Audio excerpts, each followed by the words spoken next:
दुनिया के सबसे ताकतवर मुल्क की रीढ़ की हड्डी उसके टैंक या विमान नहीं, बल्कि वो दिमाग होते हैं जो पर्दे के पीछे बैठकर भविष्य के युद्धों की पटकथा लिखते हैं। लेकिन पिछले 10 महीनों से व्हाइट हाउस की रातों की नींद हराम है। अमेरिका, जो कल तक दुनिया के लिए शिकारी था, आज खुद शिकार बन चुका है। इतिहास का चक्र घूम चुका है और अब अमेरिका को वही कड़वी दवा पिलाई जा रही है जिसका स्वाद उसने कभी भारत, रूस और चीन को चखाया था। जब हम इरिप्लेसेबल शब्द का इस्तेमाल करते हैं तो इसका मतलब केवल एक कर्मचारी का जाना नहीं होता। एक परमाणु वैज्ञानिक को तैयार करने में अमेरिका ने अपने 85 साल और अरबों डॉलर झोंके होते हैं। ये कोई प्लग एंड प्ले सिस्टम नहीं है कि एक गया तो दूसरा फिट कर दिया।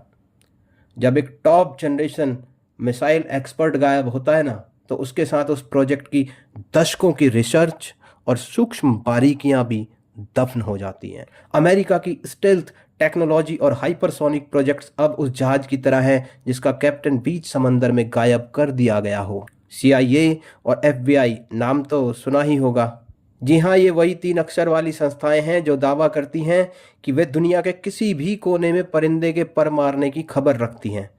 लेकिन आज स्थिति ये है कि इनके अपने ही घर में सेंध लग चुकी है और इन्हें ये तक नहीं पता कि दीवार किसने फांदी है। अमेरिकी प्रशासन की हालत आज वैसी ही है जैसी कि चिराग तले अंधेरा और बगल में छोरा और शहर में ढिंढोरा।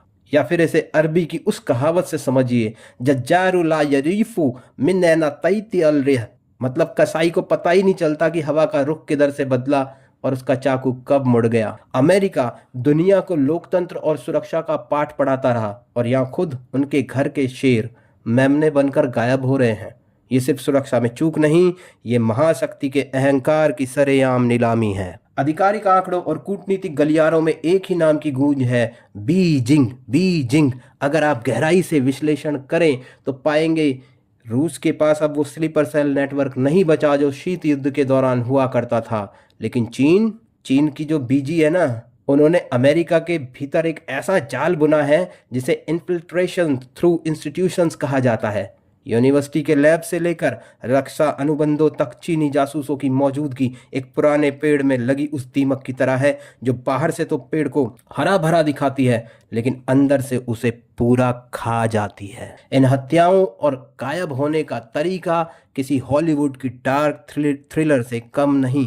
कोई जनरल सुबह उठता है और बिना किसी कारण खुद को गोली मार लेता है। कोई वैज्ञानिक शाम की सैर पर निकलता है और उसका नाम और निशान तक नहीं मिलता। ये साइकोलॉजिकल वॉरफेयर का चरम है दोस्तों। जब दुश्मन आपके सबसे सुरक्षित घेरे में घुसकर धुरंधर की तरह आपके सबसे कीमती मोहरों को हटा दे और पीछे कोई सबूत ना छोड़े, तो समझ लीजिए कि युद्ध शुरू होने से पहले ही आप हार चुके हैं। F-47 जैसे प्रोजेक्ट से जुड़े कमांडरों का गायब होना ये साबित करता है कि अगला निशाना अमेरिका की सैन्य श्रेष्ठता है। व्हाइट हाउस की प्रवक्ता का यह कहना कि हम जांच कर रहे हैं, दरअसल उनकी लाचारी का आधिकारिक कबूलनामा है।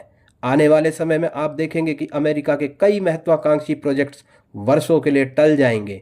ये सिर्फ वैज्ञानिकों की मौत नहीं, एक युग का अंत है अमेरिका के लिए।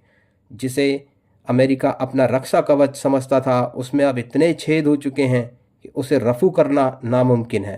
तैयार रहिए क्योंकि यह सिलसिला थमने वाला नहीं है। जब जब परमाणु तकनीक या स्टेल्थ रिसर्च से जुड़ा कोई और चेहरा गायब होगा, हम आपको उसकी परतों के पीछे की सच्चाई दिखाएंगे, क्योंकि अब अमेरिका के लिए गोल्डन पीरियड खत्म हो चुका है। आप इस बारे में क्या सोचते हैं? ज़्यादा से ज़्यादा कमेंट करके बताइए। लाइक कीजिए, सब्सक्राइब कीजिए और डटे रहिए मोर्चा पे। धन्यवाद।